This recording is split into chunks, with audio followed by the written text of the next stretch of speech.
Techie in Bengaluru has died by suicide at his under-construction home.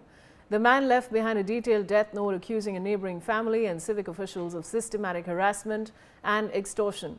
Based on a suicide note and a formal complaint filed by his mother, the police have arrested a married couple, Shashi Nambiar and Usha Nambiar, on charges of abetment to suicide. In her complaint to the police, the mother alleged that the Nambiars repeatedly demanded a bribe of 20 lakh from her son. I have Belly Thomas joining me on this shocking story with more details. Belly, over to you. Belly, am I audible to you? Can you repeat the question, Vaishali? Yes, sure, Belly. We're of course talking about this shocking suicide case that has come up. And of course, a couple has been arrested. A 45-year-old techie has died by suicide. What more can you tell us?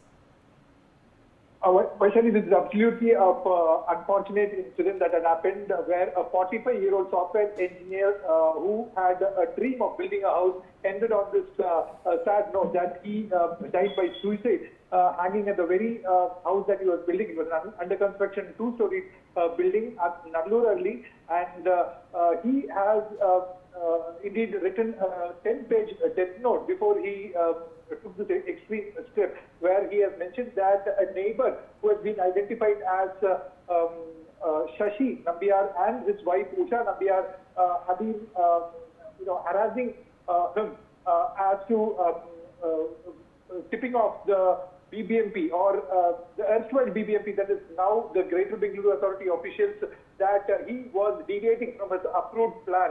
And then it was also alleged that they were demanding rupees 20 lakhs for hushing up the matter. And this was a kind of a dispute that was going on between these neighbors and Murli Govindraju, who is the victim here. It is also said that Murli Govindraju had purchased this land from a relative of Shashi and Usha Nambiar, the couple. And all right, Belly. Thank you for joining me with those details. We have more breaking news. Now, 42 members of the US Congress, led by Pramila Jayapal and Greg Kasar, have urged Secretary of State Marco Rubio to impose immediate sanctions on senior Pakistani officials. In a bipartisan letter, they cite an escalating human rights crisis under Pakistan's military-backed government, highlighting threats to US citizens, journalists and opposition leaders. The lawmakers call for visa bans, asset freezes and the release of political prisoners, including former Prime Minister Imran Khan. While raising concerns of electoral irregularities and civilians being tried in military courts. I have Ajay Jandia joining me with more details. Ajay, what more can you tell our viewers?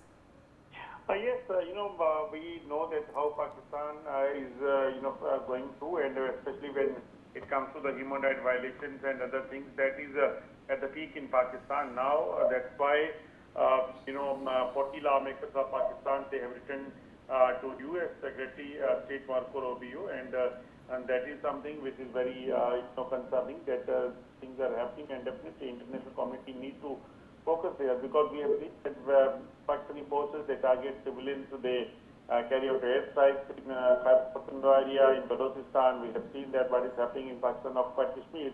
So these are very serious facts which one has to see, and that's why the international community need to view on it, that how to tackle such situation in Pakistan. Now, the lawmakers of Pakistan, they are also to the US.